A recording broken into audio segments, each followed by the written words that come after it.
messieurs, on est du Congo-Brazzaville. On a un petit message à faire passer par rapport à une campagne que nous sommes en train de faire concernant l'immigration, concernant l'Afrique. Je suis un militant politique du Congo-Brazzaville. Je suis monsieur Ngouma de Mongoubi Donald, panafricaniste. J'interviens par rapport au problème de l'immigration. On est dans une campagne d'éveil de conscience.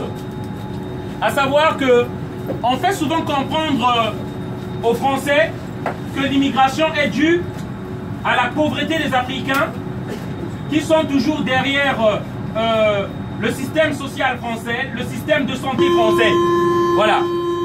On ne veut pas montrer l'image de la France-Afrique, un système qui détruit les Africains. Le message que j'aimerais faire passer ici, c'est que cette immigration est organisée par les dirigeants français. Je prends l'exemple de mon pays, le Congo-Brazzaville. En 1992, les Congolais avaient élu un président au nom de Pascal Lissouba. Ce monsieur-là, ayant compris que la France donnait peu au peuple congolais par rapport à son pétrole, il nous donnait 17% par rapport à notre pétrole, au revenu de notre pétrole.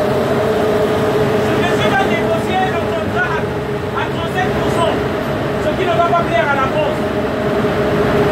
Et ils vont armer un Congolais, un psychopathe, un criminel, au nom de Denis Sassou Nguesso. Voilà, sur la photo.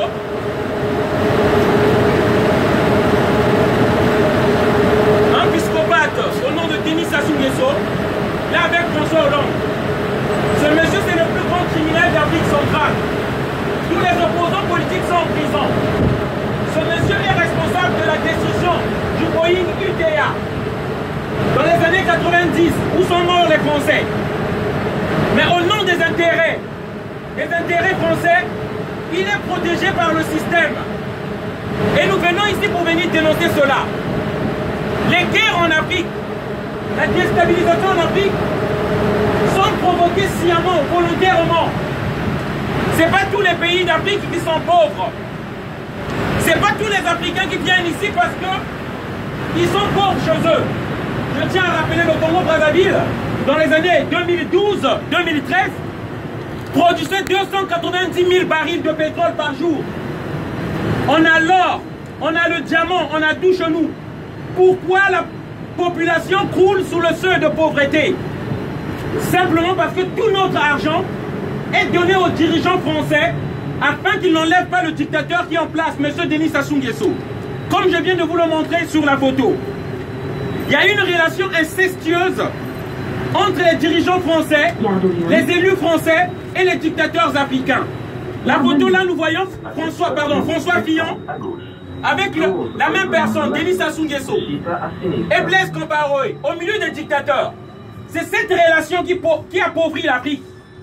Donc c'est pour dire, moi si aujourd'hui je me retrouve ici, c'est à cause de la guerre de 1997. Cette guerre-là qui a fait fuir les Congolais chez eux. J'avais une entreprise chez moi et des travailleurs. Je me retrouve ici. C'est pas un choix que j'ai eu de vouloir venir en France. Et c'est pourquoi cette détermination à faire cette campagne. Pour dire que nous ne venons pas ici parce que nous sommes derrière votre camembert, que nous sommes derrière votre système social. Nous venons ici parce que nous fouillons les bombes. Nos frères africains savent. Nous venons des pays riches. Mais nous venons ici parce qu'il y a une volonté de déstabiliser nos pays, d'appauvrir nos pays, de piller nos pays. Un système installé par De Gaulle lui-même, avec Jacques Faucard. Voilà, ce système qu'on appelle la France-Afrique. C'est le message d'éveil que je viens d'apporter ici. L'immigration avec ses aléas. On se demande, ouais, ces gens qui viennent ici, les terroristes, les fous. Mais il faut aussi qu'on se demande quelle est la politique extérieure que la France a. Par exemple, dans mon pays, le pays est appauvri à cause de M. Denis Sassou Nguesso. Les jeunes plongent dans la boisson, dans la drogue. Et lorsqu'il y a des islamistes qui arrivent, qu'est-ce qu'ils vont faire ces jeunes-là? On va dire qu'au Congo, il y a des djihadistes. C'est pourquoi nous interpellons le citoyen français à veiller afin qu'on arrête cette politique-là. Voilà le message que je tenais à apporter. Désolé de vous avoir dérangé. Une bonne soirée à tous. Merci.